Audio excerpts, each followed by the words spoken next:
Max here, running product specialist at Bonners. Today doing an event called Block Rocking Beats, so going to be having a look at some things you can do with the sonar and interfacing them with your V-Drums, samplers, electronic percussion, that sort of thing. So let's have a look at the kit we'll be using today. We've got the TD9 drum kit. This is mainly being used for triggers today, so we've got that running MIDI into an A Pro controller, which is running into sonar, using sonar as our sample editor, and also to trigger some of the instruments like Session Drummer. We've got an SPD30 as well, also linked into sonar to trigger other elements in Session Drummer. We've also got an SP404 SX sampler, which will be triggering things from the TD9 in later, just using it to trigger loops rather than the traditional drum sound so much, and seeing what we can do with those. So to begin with, let's have a look at sonar. And we've got an audio track selected here, and I've inserted a Session Drummer here. So we've got Session Drummer running. I've got the Steve Slate old Zep kit, which is one of the default kits. So I can trigger that on screen, audition those sounds. From there we've got MIDI, a MIDI in going to the A Pro controller.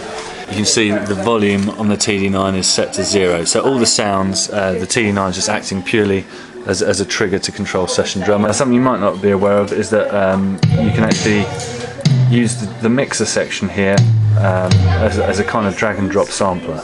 So here I've got my browser window with a bunch of different breaks. I'm going to pick this Skull Snaps one here.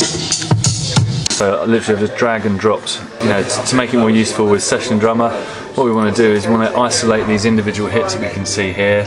So we've got like a kick, hi-hat, snare, etc. And you can see all those individual transients, peaks of the individual hits as they play through. So you need the clip select that you want to look at first. Select audio transients and then click A for audio snap. And here we can turn audio snap on or off. There we've got it on. And now we can adjust this threshold slider here. And you'll basically see more or less slices of this based on the sensitivity of the beat. So if I turn the threshold to 100%, so it's a very high threshold, you can see nothing, and as I rein it in, more and more slices appear. So I'm going to set it to 60, because then we can see we've got that hi-hat we're missing at the end and each of the intermittent beats. So now audio snap has basically detected the markers. We're going to use this split beats into clips function here, which will actually slice them into individual hits for us, which is what we want to do to be able to drag and drop them into Session Drum. So we're going to hit that. You can see straight away that that's basically black lines have appeared where it's actually chopped them. At the moment that's done non-destructively, which means we can still drag out those clips and restore them to their, as part of the former kind of whole clip of the loop. We don't want that though. We want to commit to those kind of chops that we've made there. So I'm going to go back to the audio clip view. I'm going to select everything, so we've got that, and then turn audio snap off, and then right click on the whole highlighted piece and apply trimming. That's very important because basically that isolates the individual hits into separate sound files. If you drag and drop the chopped bits before doing that into Session Drummer, you'll just get the loop. So I'm going to just remind myself where the bits are. So I'm going to take that first kick there, literally just drag it and drop it. Now I can hear that nice meaty kind of vinyl kick in there. Just drag and drop that snare in there, got a nice vinyl snare there, and now I've just got to pick a hi-hat. That one's nice and loud, so I'm going to pick that one. Drop that in with a hi-hat. So I've got kick, snare, hi-hat from one loop there. So now I can go over to the TD9, and these will now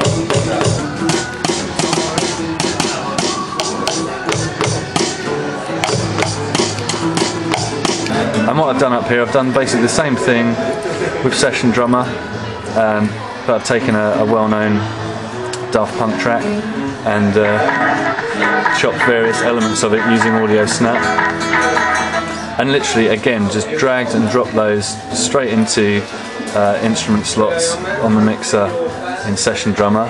And this time I've got it hooked up to the SPD30 Octapad here, so you can see I can just hit stuff.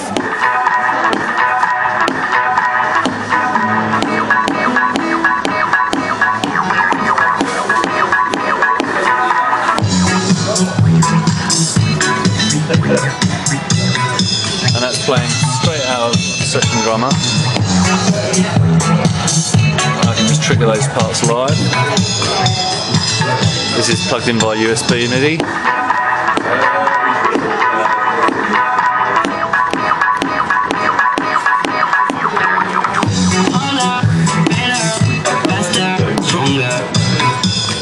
Get free with your sampling, edit stuff on screen and so on, and just drop it straight into instrument slots on Session Drummer. This also works great with the Matrix editor or Beatscape, which are also sampling instruments bundled with Sonar X1. Okay, so applying basically the same, similar sort of principle, the SP404 right here comes with a bundled wave editor, which enables you to just pop the SD card out of this slot here, and basically connect it to your computer either by built-in SD card reader or a USB card reader. And what I can do with the same chopped slices that I dragged and dropped into Session Drummer, I can literally just select all of them as if they were, you know, separate files in a Windows Explorer browser, and drag and drop them into a folder which I've pre-prepared there. So I'm just going to drop that, and you can see here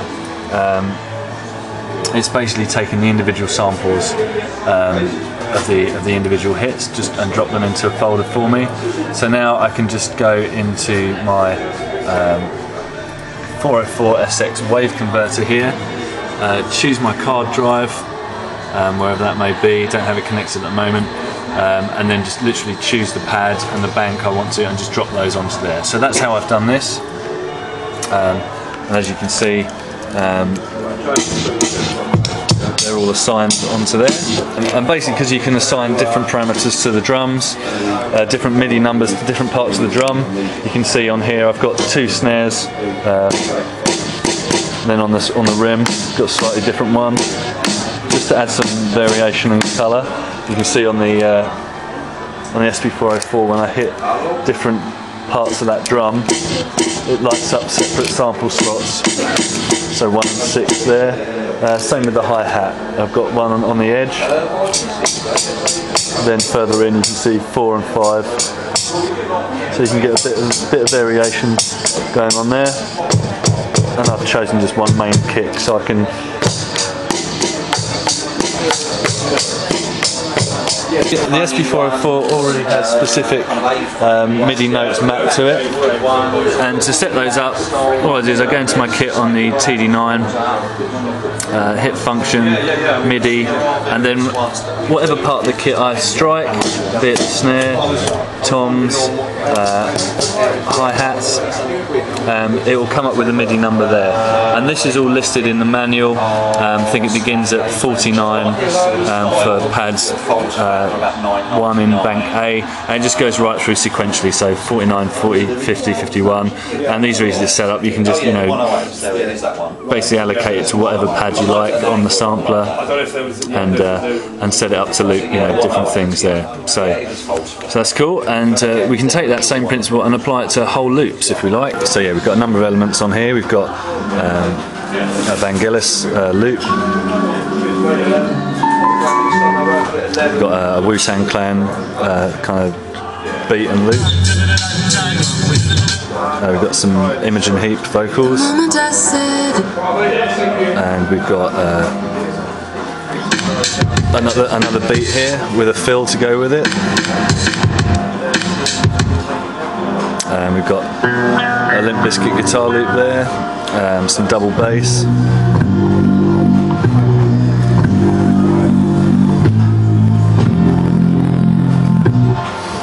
and we've got some 90s gangster rap courtesy of Onyx here.